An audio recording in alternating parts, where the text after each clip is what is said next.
Muito bom dia, meus irmãos, minhas irmãs, graça e paz. Estamos aqui para mais uma aula da nossa Escola Bíblica Dominical da Primeira Igreja Batista de Ponta Grossa. A nossa revista é Compromisso e hoje veremos a lição número 4.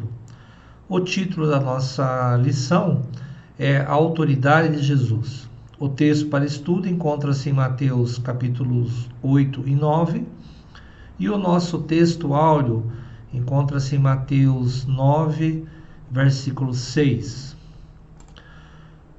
Nosso texto áudio, vamos ler o nosso texto áudio. Ora, para que saibais que o Filho do Homem tem na terra autoridade para perdoar pecados. Disse então ao paralítico: levanta-te, toma a tua cama e vai para a tua casa. Mateus 9, versículo 6. Nossa revista traz como objetivos gerais: primeiro, compreender que uma das marcas da autoridade de Jesus como rei é o poder de curar enfermidades. Segundo, compreender a importância da cura das doenças no ministério de Jesus e compreender o valor da fé para que os milagres sejam concretizados. Objetivos específicos: refletir sobre a importância da cura de doenças no ministério de Jesus. E segundo, tomar a atitude de colocar diante de Jesus as nossas enfermidades, né? Então vamos ter como objetivos essas questões, irmãos, onde a gente pode fazer um pequeno comentário sobre a fé relacionada à cura, né? Que Jesus várias vezes comenta sobre a fé. Então é importante também destacarmos, de colocarmos as nossas dificuldades, as nossas enfermidades para Jesus, né? Para que dentro da sua vontade ele estabeleça a cura para todos aqueles que o buscam.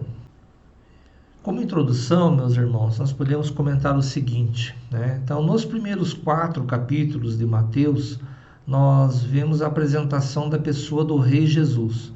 No capítulo 5 e 7, temos os princípios morais e espirituais dados pelo Rei. E agora, nos capítulos 8 e 9, nós estamos diante do poder do Rei que Mateus mostra claramente nos milagres narrados nesse texto. Não está em ordem cronológica, mas Mateus apresenta todos eles para nos mostrar que o Rei veio para ensinar, pregar e curar. Mostra com palavras e milagres toda a sua autoridade. Os milagres de Jesus Cristo marcaram e marcam a humanidade ainda hoje. Antes dele não se viu e depois dele não se viu ouviu falar de alguém tão poderoso. Os feitos de Jesus são extraordinários. O objetivo dos milagres de Jesus era mostrar para o mundo que ele era realmente o Filho de Deus, o unigênito do Pai. Além disso, revelar a misericórdia do Senhor e o seu plano para a humanidade. Isso a gente vê lá em Atos 10, versículo 38. Como Deus ungiu a Jesus de Nazaré com o Espírito Santo e com virtude, o qual andou fazendo bem e curando a todos os oprimidos do diabo, porque Deus era com Jesus Cristo, né? A vida e obra de Jesus revela a vontade de Deus para o ser humano: sará-lo, curá-lo e restaurar a plenitude perdida na queda. Isso fica ainda mais claro quando temos em mente que o Senhor Jesus veio para revelar e fazer a vontade do Pai. As obras realizadas pelo poder do Filho de Deus não se resumem à cura física, libertação e ressurreição dos mortos. O maior milagre foi operado na cruz do Calvário e 3 dias depois na sua ressurreição. A cura do leproso. A lepra, irmãos, era uma doença terrível, porque não se conhecia o método de cura ou remédio. Além disso, a palavra grega usada para designar a lepra era empregada para uma variedade de enfermidades semelhantes, mas apenas alguns tipos de lepra eram contagiosos. Se alguém contraísse esse tipo de doença, o sacerdote declarava essa pessoa leprosa e a bania da casa e da cidade onde ela morava. O leproso era enviado para viver em uma comunidade com outros infectados pela lepra até que melhorasse ou morresse. Contudo, Quando um leproso implorou para que Jesus o curasse, o Senhor estendeu a sua mão e tocou-o, embora a pele daquele homem estivesse coberta com essa terrível doença. O pecado também é uma doença terrível, com a qual todos nós estamos infectados.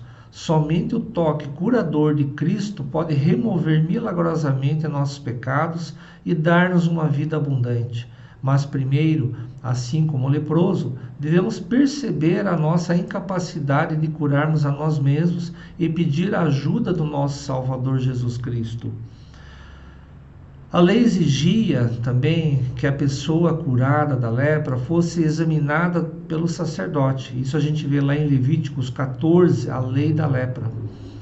Por isso, Jesus disse ao homem, por ele curado, que fosse primeiro ao sacerdote e contasse a sua história, a fim de que esse comprovasse a sua cura da lepra e para que ele pudesse restaurar o seu convívio social. A cura do criado do centurião. Mateus capítulo 8, no versículo 5 ao 13. O oficial romano poderia ter deixado que muitos obstáculos se colocassem entre ele e Jesus. Orgulho, dúvida, dinheiro, idioma, distância, tempo, autossuficiência, poder, etnia, mas ele não permitiu que nada disso atrapalhasse, criasse barreira ou bloqueasse a sua aproximação com Jesus. Semelhantemente, não devemos deixar que nada nos impeça de ir a Cristo, meus irmãos. O centurião romano era um oficial de carreira do exército romano que controlava 100 soldados. Eles eram os mais odiados pelos judeus por causa do controle político-econômico, da opressão e zombaria que infligiam a Israel. Então, os centuriões normalmente comandavam 100 homens e conseguiam ter um controle muito grande, então, não somente político-econômico, mas também havia uma opressão sobre o povo de Israel. Contudo, a genuína fé do centurião surpreendeu Jesus. A fé deste odiado gentil envergonhou a devolução pomposa de muitos líderes religiosos judeus. Então, ou seja, a fé desse homem manifestada na presença de Jesus Cristo surpreendeu até o próprio Cristo. O homem que pediu a cura para seu servo impressionou o Senhor com a sua fé. O centurião disse a Jesus que não era digno de recebê-lo em casa e suplicou que ele enviasse uma palavra e o servo seria curado. O fundamento de seu argumento foi o princípio da autoridade. Ele disse que ao dar a ordem aos seus servos, eles obedeciam. Reconheciam que sua voz era a voz de comando a ser obedecida. Da mesma forma, ele deixa claro que uma das palavras que acredita que o Senhor Jesus desse uma ordem à enfermidade e essa enfermidade deixaria o corpo do seu criado. Vejam o tamanho da fé. Ele tinha tanta fé que não havia necessidade de Jesus Cristo estar presente. Simplesmente a ordem de Jesus e a doença se afastaria do seu criado. Jesus ficou impressionado com isso, com a fé demonstrada. Surpreendeu o fato de que nem mesmo na nação de Israel ele tinha visto algo parecido. Ao voltar para casa, o servo do centurião estava curado. Jesus disse, irmãos, à multidão que muitos religiosos judeus que deviam participar do reino seriam excluídos devido à falta de fé. Arraigados em suas tradições religiosas, não aceitavam Cristo e a sua mensagem. Devemos ser cuidadosos para não nos tornarmos cativos da nossa religiosidade, a ponto de esperarmos que Deus trabalhe apenas de maneira como concebemos. Mateus enfatizou esse tema, a mensagem de Jesus é para todos. Sobre cada um de nós pesa a responsabilidade de escolher entre aceitar ou rejeitar as boas novas. Pessoa alguma pode tornar-se participante do reino de Deus com base em genealogias ou relacionamentos humanos. Ter pais cristãos é uma bênção maravilhosa, mas isso não garante a vida eterna. A salvação é individual para cada um, que cada um deve cuidar de si, né? E deve seguir a Cristo. Então a salvação ela é individual, meus irmãos. Então aqui não sejamos como os fariseus, que estavam preocupados mais com as suas raízes, suas tradições, e acabavam de não observar realmente qual era o propósito de Deus para as suas vidas. Temos agora, irmãos, a cura da sogra de Pedro.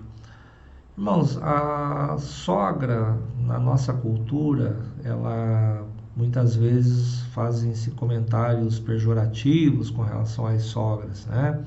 Só que esse milagre de Jesus nos mostra que Deus tem uma visão diferente sobre esse assunto. Ao chegar na casa de Pedro, o Senhor percebe que sua sogra está doente.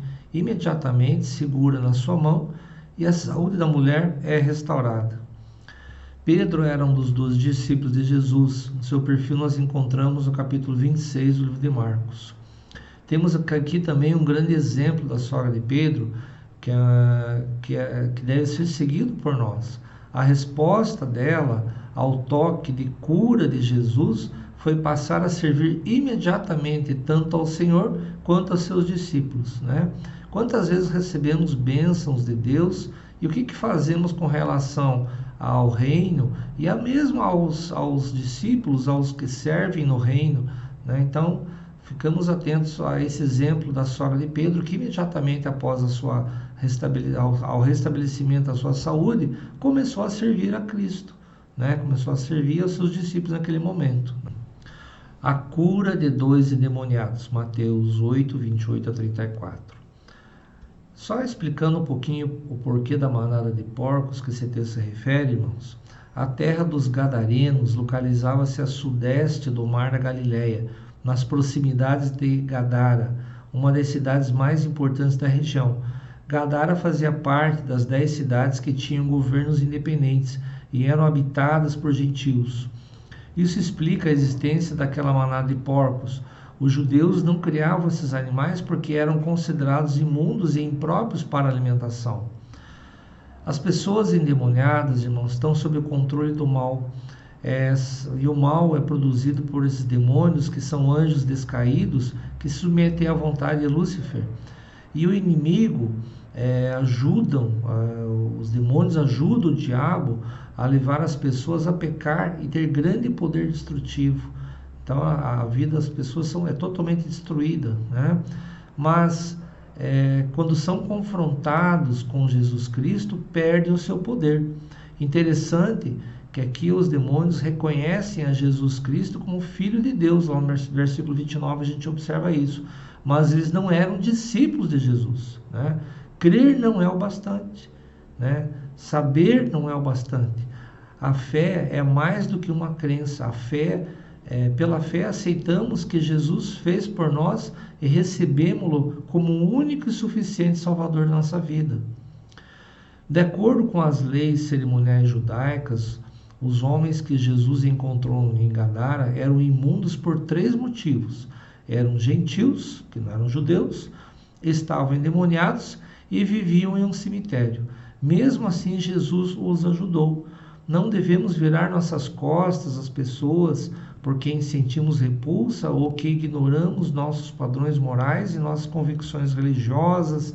Antes, devemos perceber que cada pessoa é uma criação única de Deus que precisa ser tocada por seu amor. A palavra de Deus revela que, no fim do mundo, o diabo e seus demônios serão lançados no lago de fogo e enxofre, lá em Apocalipse 20, 10. Nesse versículo, ao perguntar se Jesus tinha vindo antes do tempo para atormentá-los, os demônios demonstram conhecer seu destino final. Quando os demônios entram nos porcos, dirigem os animais para o mar. A ação dos demônios prova seu intento destrutivo. Se não conseguiam destruir o homem, destruíam os porcos. Em contraste, a ação de Jesus demonstra o valor que ele atribui a cada vida humana. Porque os cidadãos de Gadara pediram que Jesus partisse, diferentemente dos deuses pagãos, Jesus não podia ser contido, controlado ou aplacado.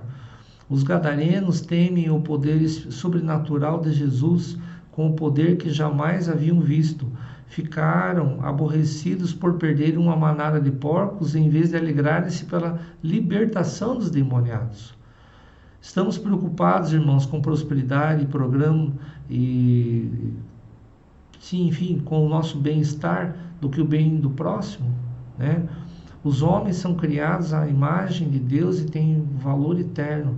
Como é tolo e fácil valorizar mais os bens materiais do que os seres humanos, né? Vamos refletir sobre isso aqui, meus irmãos.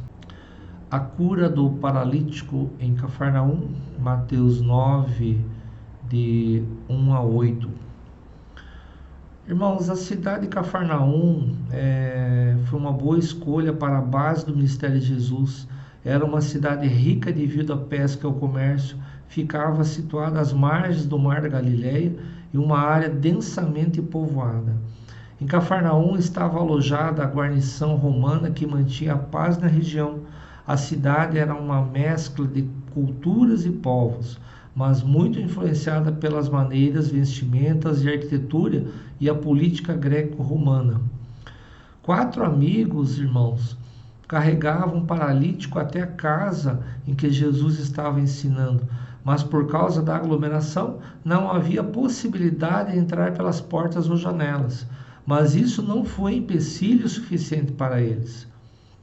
Sem hesitar e de alguma forma engenhosa, né, eles subiram o homem ao telhado, ao qual abriram uma fissura e desceram o paralítico na presença de Jesus pelo teto. É claro que uma situação como essa causa muito estardalhaço e tira a concentração de todos. A Escritura revela que a fé daqueles homens foi notada pelo Senhor Jesus, que liberou uma palavra de perdão de pecado ao paralítico. Entre as primeiras palavras que Jesus disse ao homem paralítico estavam as seguintes: Filho, perdoados te são os teus pecados. Então Jesus libertou aquele homem. Precisamos ser cuidadosos para não concentrarmos mais no poder de Deus para curar as enfermidades físicas do que no poder de Deus para perdoar os pecados e curar a enfermidade espiritual. Jesus viu que mais do que a saúde física, o homem precisava de saúde espiritual. Esta é adquirida apenas pelo toque de Jesus. Tanto o corpo quanto o espírito do homem estavam paralisados.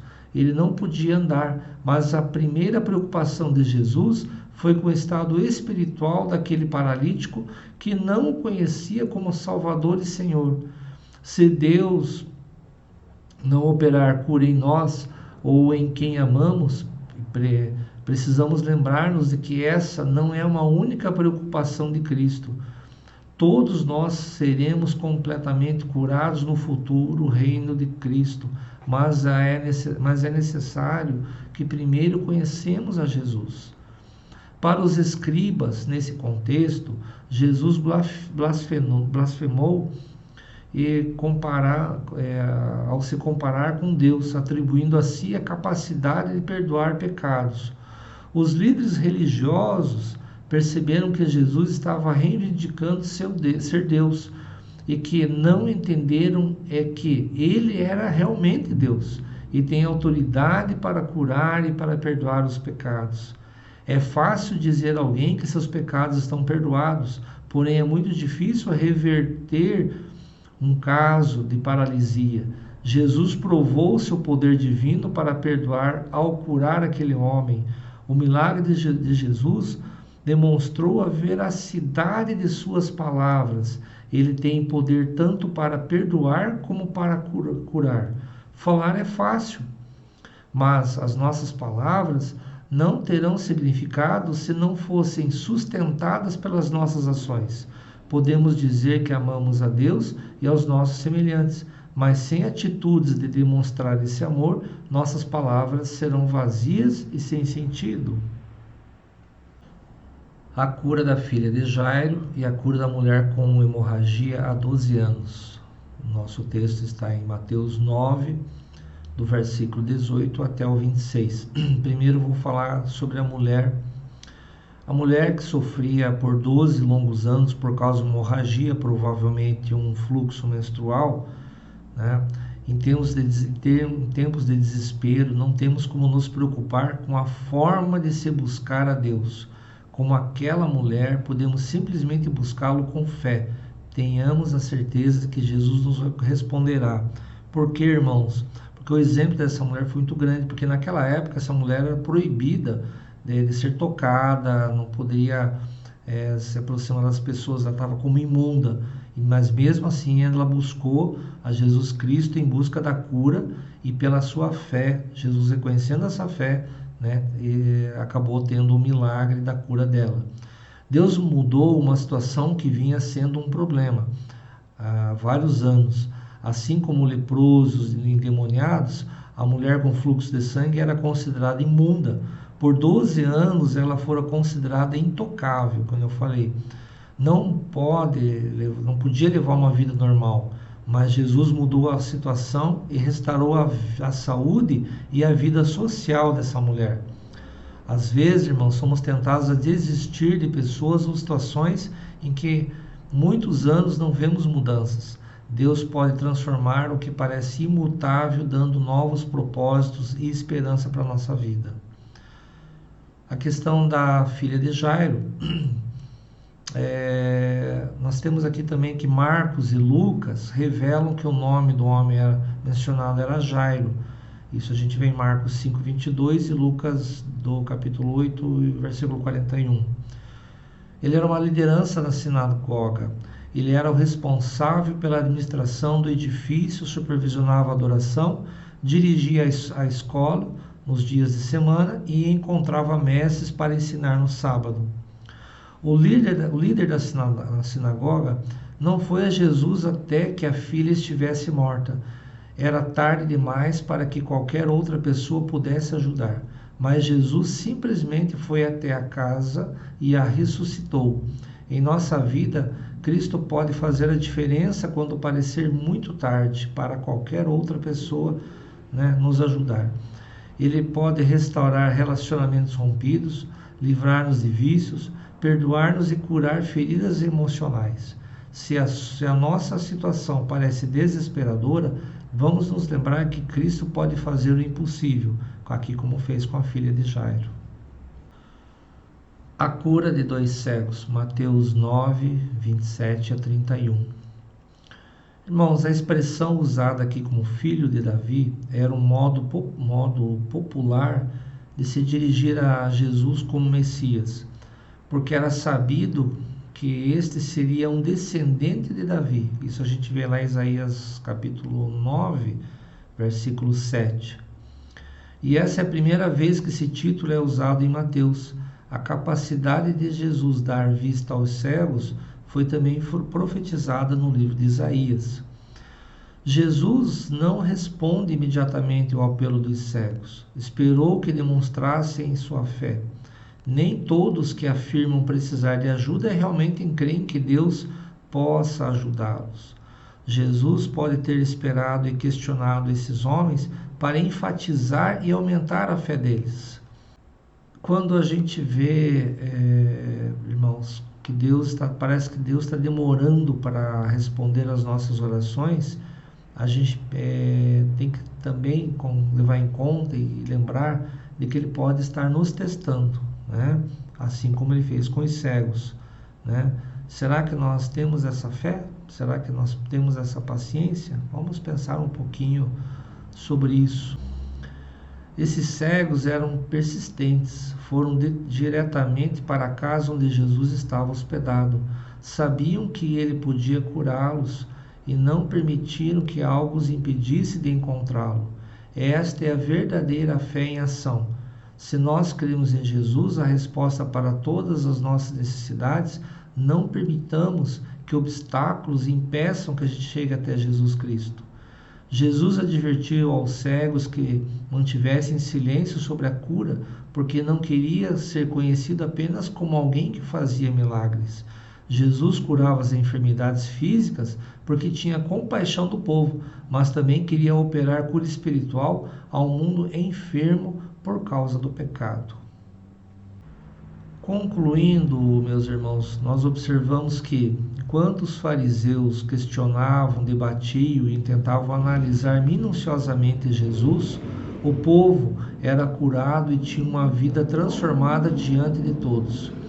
O ceticismo dos fariseus não se baseava na insuficiência de evidências, mas no ciúme da popularidade de Jesus. As boas novas sobre o reino eram que o Messias prometido e há muito tempo aguardado havia finalmente chegado. Os milagres de cura operados por ele eram um sinal da veracidade dos seus ensinamentos. Jesus precisa de cooperadores que saibam como lidar com os problemas das pessoas. Podemos confortar outros e mostrar-lhes a maneira correta de viver, porque fomos ajudados em nossos problemas por Deus e por seus discípulos. O profeta Ezequiel também comparou Israel a ovelhas sem pastor, como a gente vê aqui no final do texto de Mateus, no versículo 36. Jesus veio para ser o pastor, aquele que pode mostrar às pessoas como evitar as armadilhas dessa vida. Jesus olhou para as multidões que o seguiam e comparou-as a um campo pronto para a colheita. Muitos estão prontos para entregar sua vida a Cristo, mas é preciso que alguém lhes mostre como fazê-lo. Jesus nos manda orar para que Deus envie mais pessoas para trabalhar como ceifeiros, colhendo almas para Cristo, pois há muitas a quem ainda não foram pregadas as boas novas. E frequentemente oramos por algo e Deus responde às nossas orações usando a nós mesmos. Estejamos preparados para que Deus use-nos para mostrar às outras pessoas o caminho que Ele conduz, Jesus Cristo. Então, irmãos, por hoje seria só. Espero de alguma forma ter contribuído e até a próxima, meus irmãos. Que Deus abençoe a todos.